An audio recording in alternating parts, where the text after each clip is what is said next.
So, you've got to give some feedback. Something went wrong. Someone's underperformed. And now, it's up to you to fix it. But when you think about actually having the conversation, it scares the shit out of you. Let's fix that problem. Let's get you prepared.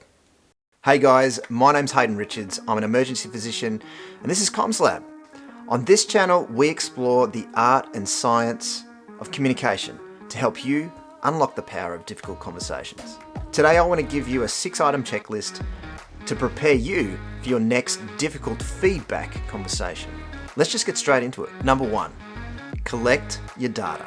The evidence shows that the most effective feedback is based on directly observed behavior. Using information about a person's performance that's come from other sources, from other people observing and then telling you, or other kinds of hearsay, really puts you on the back foot for a whole variety of reasons.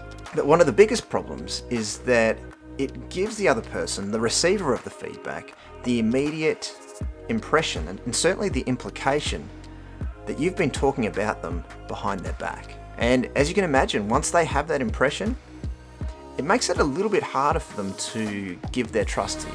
So if it's possible to gain data about a person's performance of a particular task through direct observation, I would highly recommend it, even if it means getting them to perform the task in front of you again. But if it's not possible, then having multiple sources of verifiable data, including the person's own self-assessment, is the next best option. Number 2, clarify your purpose.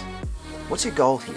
Ideally, your goal is to support the other person to improve in a way that aligns with their own goals.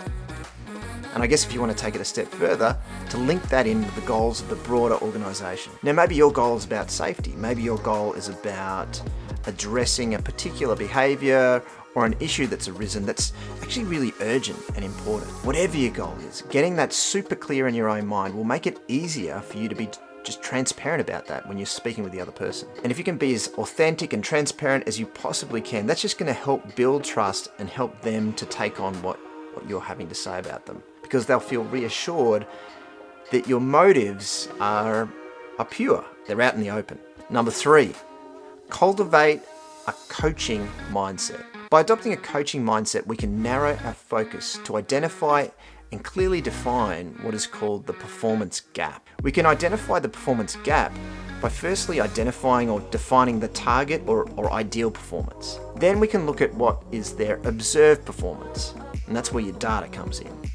And then we look at the difference between the two, and that's the performance gap. Now, ideally, if your feedback session goes well, what you want to come out with is some kind of plan that's going to get you from your observed or current behavior, step by step, to a point where they are performing at the target level or the ideal behavior. And whilst it is really the best case scenario that they come up with their own plan to get there, it's still worth considering what a good plan might look like in your mind.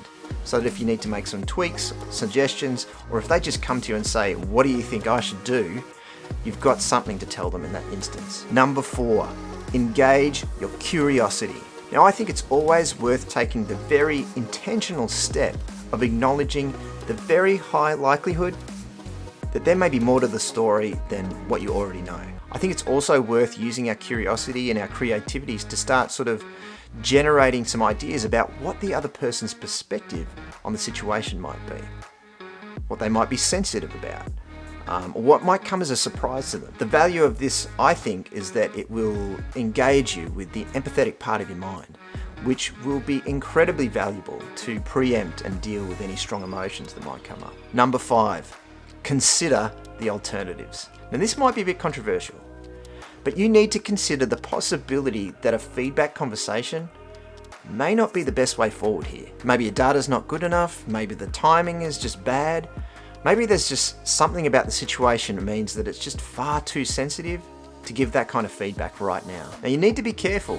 You don't want to give yourself the excuse to wriggle out of a difficult conversation just because it's difficult. Your decision here really has to be as objective as possible. Okay, so now you've collected your data, you've clarified your purpose, you have cultivated a coaching mindset, you've engaged your curiosity, and you've considered your alternatives.